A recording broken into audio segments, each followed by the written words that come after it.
Bonsoir à tous. L'objectif de ce speech est d'essayer de donner quelques clés pour comprendre les interventions qui vont suivre.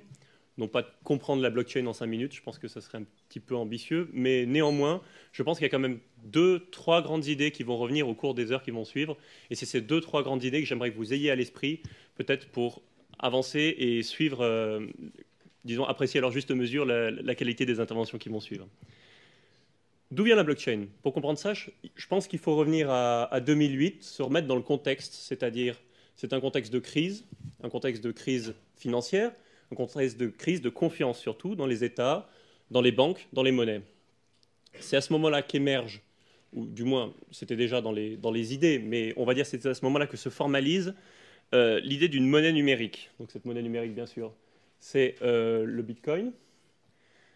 Bitcoin, c'est une monnaie qui a l'ambition de devenir en fait l'équivalent de l'euro, c'est-à-dire de l'argent liquide numérique. C'est une ambition assez forte et pour ça, donc, il y a 3 problématiques qu'il est important de garder à l'esprit.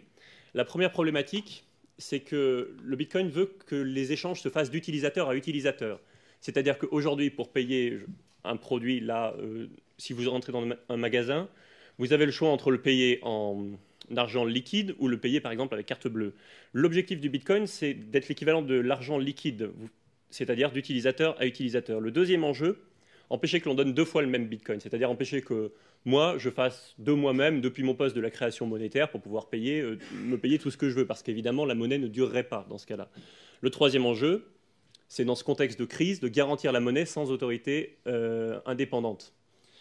Sans autorité supérieure, c'est-à-dire sans autorité centrale. Aujourd'hui, qui garantit l'euro? A priori, c'est la Banque centrale européenne. Avec les phénomènes de création monétaire qu'on connaît, on comprend bien que la confiance n'était pas là.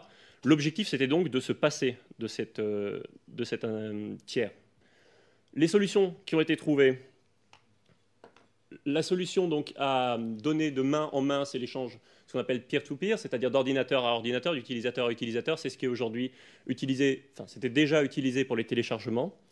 La solution au deuxième problème, qui était donc de pouvoir s'assurer qu'il n'y ait pas de création monétaire, c'est les transactions sont toutes sur un registre. C'est ce registre-là qui va lister les transactions et on pourra remonter ce registre pour vérifier que moi, lorsque je donne par exemple un Bitcoin à quelqu'un d'autre, je ne crée pas ce Bitcoin, que je l'ai bien reçu en amont.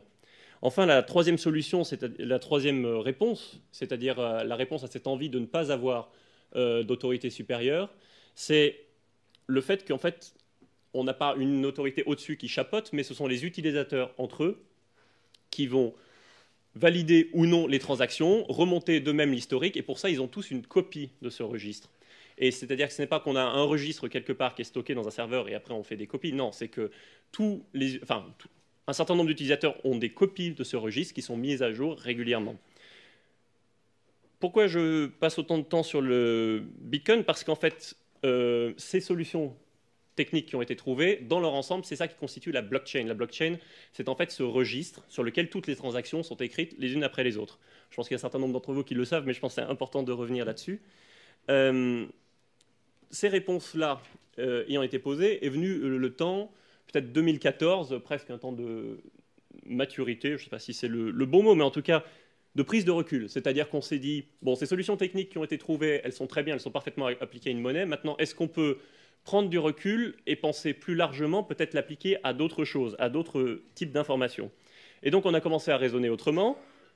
On a commencé à considérer cet échange peer-to-peer, finalement, c'est de la désintermédiation. Avant, il y avait un intermédiaire, maintenant, il n'y en a plus. Ce registre qui liste toutes les transactions, ça permet une traçabilité. Et enfin, cette conservation du registre par tous les utilisateurs et la vérification constante des transactions, ça, c'est ce qu'on appelle le consensus distribué. C'est-à-dire qu'on ne repose pas sur une autorité centrale qui va dire oui, non, un supérieur, quelque chose au-dessus, mais c'est l'ensemble des utilisateurs qui vont décider. Et le plus souvent, c'est un concept de la majorité l'emporte. Et c'est de cette majorité qui va émerger ce qu'on peut appeler la vérité sur le réseau. Désintermédiation, traçabilité et consensus distribué sont sans doute 3 éléments qu'il faut garder à l'esprit tout au long de cette conférence. Il y en a d'autres. Je pense que vous les découvrirez au fur et à mesure, mais ceux-là sont vraiment les exemples principaux. Je vais peut-être rapidement donner un exemple de transaction sur blockchain en prenant l'exemple, le use case le plus immédiat, donc le Bitcoin. Aujourd'hui, quand vous voulez payer en ligne, qu'est-ce qui se passe? C'est tout le contraire de ces 3 points. C'est-à-dire que vous avez un intermédiaire qui est la banque. L'intermédiaire qui est la banque va vérifier, en fait, historiquement, si vous, sur votre compte, vous avez suffisamment d'argent pour payer. Et enfin, le troisième, c'est que c'est la banque qui dit oui ou non, la transaction est validée, la transaction n'est pas validée. Qu'est-ce qui se passe maintenant si je veux faire une transaction en Bitcoin? Je soumets cette transaction à un réseau, au réseau Bitcoin. Les utilisateurs remontent sur le registre pour vérifier que j'ai bien le droit, et ensuite du consensus émerge oui ou non la décision de valider la transaction, c'est-à-dire de l'inscrire à la suite du registre, c'est-à-dire de l'inscrire sur la blockchain. Une fois qu'il est inscrit sur la blockchain, normalement, il est ineffaçable. C'est-à-dire que la transaction a eu lieu, la transaction a été faite. Voilà, c'est un aperçu très rapide, mais je pensais vraiment que c'était important que vous gardiez en tête désintermédiation, traçabilité, consensus distribué, parce que en fait, ça a des conséquences immédiates qui expliquent l'intérêt de la blockchain pour un certain nombre d'applications, et qui expliquent aussi pourquoi est-ce qu'on va avoir un aussi large aperçu ce soir, et aussi peut-être pourquoi vous êtes aussi nombreux. Enfin, il y a des conséquences qui se tirent immédiatement. 1, désintermédiation, c'est-à-dire diminution des coûts, immédiatement. 2, traçabilité, c'est-à-dire preuve numérique d'existence, et ça Gilles en parlait tout à l'heure, et ça c'est extrêmement important, c'est une preuve relativement facile à faire avec un processus qui n'est pas compliqué.